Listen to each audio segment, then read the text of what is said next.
right, guys, time to get started on our next assignment. So this is about working with media. So remember that word media is any supply that you put in your hands to make art with. We talked about a lot of stuff in class about different things that make media and what media can be. The things that we have in this class to work with, though, are a little bit more limited. And feel free, if you've got other media at home that you want to use, this is all up for grabs. But what we're going to use for this demo is just 3 different media here because there are most basic media and ones that you'll have readily available and easy to get to. Colored pencils, markers, and just your plain old pencil. So the whole point of this is to see what happens when I have the same exact drawing twice, but I use a different media each time I make that drawing. So we talked about in class where you saw that woman's face and it was painted in the watercolor. And when you paint with watercolor, it looks a lot different than when you draw with pencil or when you use markers, right? Same thing's gonna happen here. Gray tone, more of a pencil technique, kind of a lot more of like a wet look to markers, right? So you're gonna pick from the supplies that you have 2 media. That's it, just 2. So there's 3 right here. What I'm gonna do is get rid of the markers. I'm gonna use pencil and colored pencil. You're gonna wanna use more than just 2 colors. I'm just using 2 colors just for the sake of this demo, all right? You're gonna wanna use at least 3 colors, but even more is gonna be what you're gonna wanna do to really make it nice, but at least 3 colors for whatever media that you choose. All right, so we're gonna talk about coloring things in and doing it well, because that's one of those things we talked about that's going to be graded eventually on your sketchbooks, right? Is that when you come through, and we're keeping in the lines and using colored pencils, right? We want to make it look nice and neat. Coloring in the same direction is one way we can do that.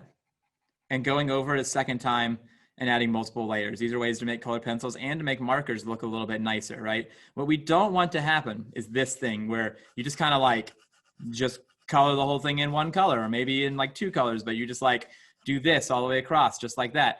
That's not what we're looking for here, guys. We are looking for you to actually sort of use your media well and use this as a practice for when you're using these later on in your guys' sketchbooks, right?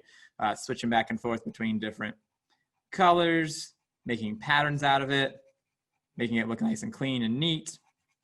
I'm not saying that 2 circles or shapes next to each other, like here I'll even bleed into this one, can't be done. It's just to make sure you do it on purpose. Question I get a lot is any white spaces allowed to be shown? Yes, if you make a pattern out of it. So let's say maybe like we take the blue now and we do like every other one of these little guys here. Blue and then white, blue and then white, blue and then white. Actually, I know I'm coloring with this. I think I accidentally grabbed a purple and I meant to grab a blue, right? So I'm making a pattern out of that. So it's gonna be okay if I leave a few spaces here and there white, as long as I'm making patterns out of it in the way I'm making it look like it's done on purpose, okay? So let's talk about your pencil. We're going to learn about this a lot later in the class, probably in the next couple weeks. But your pencil can be used as a media as well, right? Like if I take my pencil and I do this, and then I push a little bit harder, right? And even a little bit softer, we get what you call a value. And we're going to do a whole unit on this here eventually. But with even just your pencil, you can actually make things look really interesting. And we can go through and we can do like, maybe it's real light here. And then maybe I make a pattern. I'm gonna zoom in here for you so you can see this a little bit better.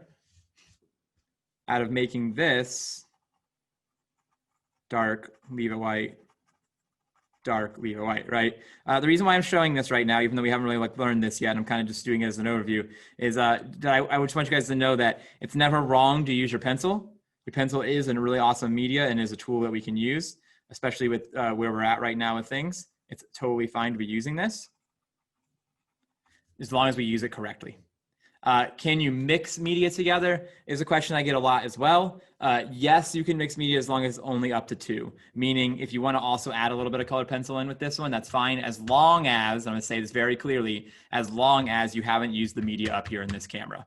So every media is only allowed to be used once, because the point is seeing what the different medias do to it. So like I already used colored pencils up here. I'm using pencil here. If I wanted to also throw in a little bit of marker, that's totally fine. But keeping it simple, you probably want to stick to just 1 on each one. But I just want to let you guys know, because a lot of students have a lot of fun with this, because like I said, this is just like a chance to just like as a really cool sort of coloring sheet, just kind of learn how to use these medias that we're going to be using in class. Okay, that's it. That's all it is, guys. This is a really simple assignment, because it's just about getting the media in your hand and sort of practicing with those things and sort of getting ready for the things that we're going to do in this class. All right. If you have any questions, always feel free to email me.